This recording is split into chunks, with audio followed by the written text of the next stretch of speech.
తెలుగుదేశం ఓ ప్రయోగశాల. కాలంతో పరిగెత్తుతూ కాలం విసిరే సవాళ్లను ఎదుర్కొంటూ 43 సంవత్సరాలు పూర్తి చేసుకుని 44వ వసంతంలోకి తెలుగుదేశం పార్టీ అడుగుపెట్టింది. 23 ఏళ్ల పాటు అధికారం, 20 ఏళ్లు ప్రతిపక్షంలో ఉంది. ఈ సుదీర్ఘ ప్రస్థానంలో ప్రతిపక్షంలో ఉన్న, అధికార పక్షంలో ఉన్న ప్రజల పక్షానే అనేక పోరాటాలు చేసింది. నూతన రాజకీయ సంస్కృతికి, కొత్త రాజకీయ వ్యవస్థకు ఎన్టీఆర్ శ్రీకారం చుడుతూ 1982 మార్చి 29న తెలుగుదేశం పార్టీని స్థాపించారు. తెలుగుదేశం పార్టీ ఆవిర్భావానికి ముందు, తర్వాత అనే విధంగా తెలుగునాట ఆర్థిక, రాజకీయ, సామాజిక రంగాల్లో సమాజంలో ఉన్న రాజకీయ అసమానతలను తుడిచిపెడుతూ బడుగు బలహీన వర్గాల వారికి రాజ్యాధికారం దక్కేలా చేశారు. తెలుగు జాతి ఆత్మ గౌరవం, సామాజిక న్యాయం, ప్రజా సంక్షేమం అనే ఆశయాలపై తెలుగుదేశం పార్టీ పురుడు పోసుకుంది. 1982లో జరిగిన ఎన్నికల్లో విద్యావంతులు, యువత, మహిళలు, వెనకబడిన వర్గాల వారికి 80% పైగా స్థానాలు కేటాయించారు. 294 స్థానాలకు గాను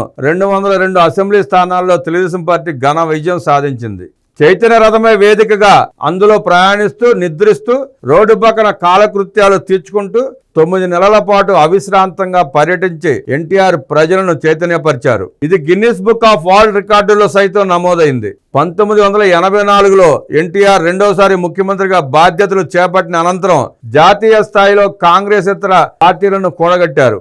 నేషనల్ ఫ్రంట్ ఏర్పాటు చేసి చైర్మన్ గా ఎంపికయ్యారు. ప్రధానమంత్రులు, రాష్ట్రపతులను చేయడంలో కీలక పాత్ర పోషించారు. 1994 అసెంబ్లీ ఎన్నికల్లో ఎన్నడూ లేని విధంగా 226 స్థానాలు దక్కించుకుని తెలుగుదేశం పార్టీ అధికారంలోకి వచ్చింది. ఆ ఎన్నికల్లో కేవలం 26 సీట్లే దక్కించుకున్న కాంగ్రెస్ కు కనీసం ప్రతిపక్ష హోదా కూడా దక్కలేదు. అలాంటి పరిస్థితే 2024 ఎన్నికల్లో వైసీపీకి ఎదురైంది. జాతీయ పార్టీలలో లేని సైద్ధాంతిక నిబద్ధత, బలమైన వర్తమానం, ఆశావహమైన దృక్పథం, రాజకీయ పరిణతి తెలుగుదేశంలో ఉన్నాయి. అందుకే దేశంలోని అన్ని జాతీయ, ప్రాంతీయ పార్టీలు తెలుగుదేశం విధానాలను అనుకరిస్తున్నాయి. భారతదేశంలో సంక్షేమ రాజ్యానికి ఎన్టీఆర్ఏ ఆద్యులు, సమాజమే దేవాలయం, ప్రజలే దేవుళ్ళని నినదించి పేదలకు కూడు, గూడు, గుడ్డ అందించడమే తన రాజకీయ సిద్ధాంతమని ఎలుగెత్తి చాటడమే గాక ఆచరణలో చూపించారు. తెలుగు భాష, సంస్కృతులకు పూర్వ వైభవాన్ని తెచ్చారు. మహిళా విశ్వవిద్యాలయం నెలకొల్పి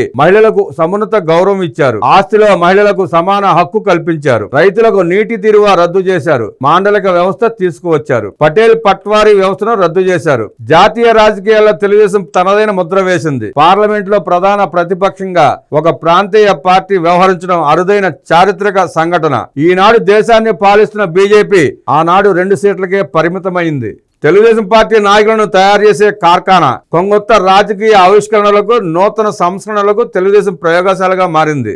తెలంగాణలో ఉన్న మంత్రులు, ప్రస్తుత మాజీ ముఖ్యమంత్రి ఈ పార్టీలో వారే. ప్రజల పక్షాన అనేక ఉద్యమాలను నిర్మిస్తూ, పడిలేచిన కెరటంలా ఉవ్వెత్తున ఎగిసిపడుతూ తన ఉనికిని కాపాడుకుంటూనే ఉంది.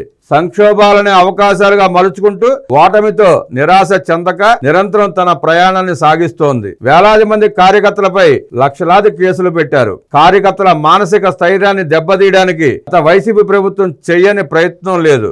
అయినా ఎక్కడా వెన్ను చూపకుండా తమ పోరాట స్ఫూర్తిని కొనసాగించారు. అలాంటి కార్యకర్తలకు 1 కోటి పైగా తెలుగుదేశం పార్టీకి సొంతం. భారతదేశంలో ఏ రాజకీయ పార్టీలో కూడా ఇంతమంది సభ్యులుగా చేరలేదు. వీరందరికీ ప్రమాద బీమాను 5 లక్షలకు పెంచిన ఘనత యువనేత నారా లోకేష్ కే దక్కుతుంది. యువగళం పేరుతో పాదయాత్ర చేపట్టి కార్యకర్తల ఆత్మస్థైర్యం నింపారు. 1995 సెప్టెంబర్ 1న చంద్రబాబు నాయుడు బాధ్యతలు స్వీకరించారు. ఆనాటి నుంచి తెలుగుదేశం మరింత బలోపేతమై దిగ్విజయంగా సాగుతూనే ఉంది. ప్రజలే ముందు, ప్రజలే ముఖ్యమనే రీతిలో పాలనలో మానవీయ కోణాన్ని స్పృశించిన ఆదర్శ నేత చంద్రబాబు. మొట్టమొదటిసారిగా ముఖ్యమంత్రి పీఠాన్ని అధిరోహించిన చంద్రబాబు తనదైన శైలిలో పాలనా సంస్కరణలకు శ్రీకారం చుట్టారు. జన్మభూమి, ప్రజల వద్దకు పాలన, శ్రమదానం లాంటి వినూత్న కార్యక్రమాలు చేపట్టారు. పారిశ్రామికాభివృద్ధికి ఉపాధి అవకాశాలను విస్తారంగా కలిగించారు. విజన్ 2020 డాక్యుమెంట్ రూపొందించి అన్ని రాష్ట్రాలకు ఆదర్శంగా నిలిచారు. 2014లో విభజనతో నష్టపోయిన రాష్ట్రాన్ని తిరిగి గాడిలో పెట్టింది. బడుగుల బతుకుల్లో భాగ్యోదయం కల్పించేందుకు 100కు పైగా సంక్షేమ పథకాలు ప్రవేశపెట్టి అండగా నిలిచింది. తాగునీటి రంగానికి 67,000 కోట్లు ఖర్చు చేసి 23 ప్రాజెక్టులు పూర్తి చేసింది. పోలవరం ప్రాజెక్టు 72% పూర్తయింది. 2 అంకెల వృద్ధి సాధించడం జరిగింది. ప్రపంచ స్థాయి నగర నిర్మాణం అమరావతికి శ్రీకారం చుట్టింది. పట్టేసీమతో కృష్ణా గోదావరిని అనుసంధానం చేసింది. Kia Motors, hero Motors, Asian paints వంటి ప్రతిష్టాత్మక కంపెనీలను తీసుకొచ్చింది. పెన్షన్ 2000కు పెంపు, అన్నా క్యాంటీన్లు, చంద్రన్న బీమా లాంటి పథకాలతో అడుగు బలహీన వర్గాలకు తెలుగుదేశం పార్టీ అండగా నిలిచింది. చంద్రబాబు లాంటి నాయకుడు రాష్ట్రానికే కాదు దేశానికి కూడా చాలా అవసరం. గడిచిన 5 ఏళ్లుగా వైసీపీ ప్రభుత్వం అసమర్థ ఆర్థిక రాజకీయ విధానాలు, వారి దివాళా కోరు పరిపాలనా విధానాలతో అభివృద్ధి పూర్తిగా అటకెక్కింది. ప్రభుత్వ ప్రజా వ్యతిరేక విధానాలపై ప్రజల పక్షాన తెలుగుదేశం అలుపెరగని పోరాటం చేసింది. పరిపాలన అంటే కేవలం ప్రజలకు తాయిలాలు పంచడం, బట్టలను నొక్కడం కాదని, వారికి బతుకు మార్గం చూపాలని చంద్రబాబు నమ్మి అమలు చేస్తున్నారు. రాజ్యాంగ స్ఫూర్తిని కొనసాగిస్తూ ప్రజాస్వామ్య విలువలు కాపాడేందుకు తన వయసును, ఆరోగ్యాన్ని కూడా లెక్క చేయకుండా చంద్రబాబు నిత్యం ప్రజలతోనే ఉన్నారు. తెలుగునాట జరుగుతున్న సకల సామాజిక, రాజకీయ, సాంస్కృతిక ఉద్యమాలతో తెలుగుదేశం మమేకమైంది. పేదరికం లేని సమాజాన్ని సృష్టించాలన్నదే తెలుగుదేశం ఆశయం. తెలుగుదేశం ప్రతిసారి అధికారంలోకి రాలేకపోయినా ఆ పార్టీ ముద్ర 2 తెలుగు రాష్ట్రాల్లో వికసిస్తూనే ఉంది. ఆంధ్ర అభ్యుదయానికి తెలుగుదేశమే దిక్సూచి. రాష్ట్ర విభజనతో రోడ్డున పడ్డ తెలుగు జాతికి పూర్వ వైభవం తెచ్చి ఆంధ్రప్రదేశ్ కు ప్రపంచ పటంలో గుర్తింపు తీసుకొచ్చింది. ఇప్పుడు విభజిత ఆంధ్రప్రదేశ్ లో గతంలో ఉమ్మడి ఏపీలోనూ బలమైన శక్తిగా ఎదిగింది.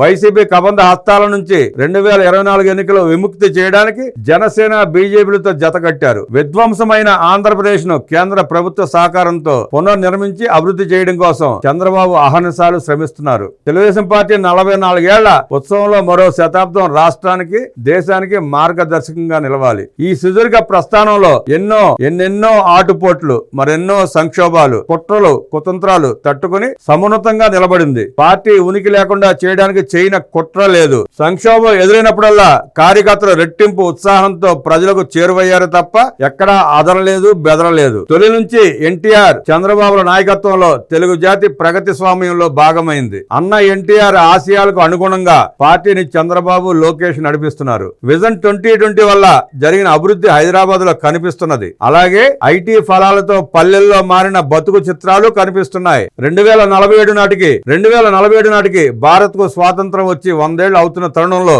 దేశం సాధించాల్సిన లక్ష్యాన్ని కేంద్రానికి చంద్రబాబు సూచించారు. అదే సమయంలో రాష్ట్రంలో లక్ష్యాలను కూడా నిర్దేశించారు. ఆయన మంత్రించిన విజన్ 2020 చూసిన మనం విజన్ 2047 కూడా సాకారం కావాలని కోరడం సముచితంగా ఉంటుంది. ఈ క్రమంలో తెలుగుదేశం పార్టీ చంద్రబాబును రక్షించుకోవాల్సిన బాధ్యత ప్రజలపైనే ఉంది. ఈ వ్యాసం మన్నవ సుబ్బారావు గారు రాశారు. అద్భుతంగా ఉంది. ధన్యవాదాలు సుబ్బారావు గారు.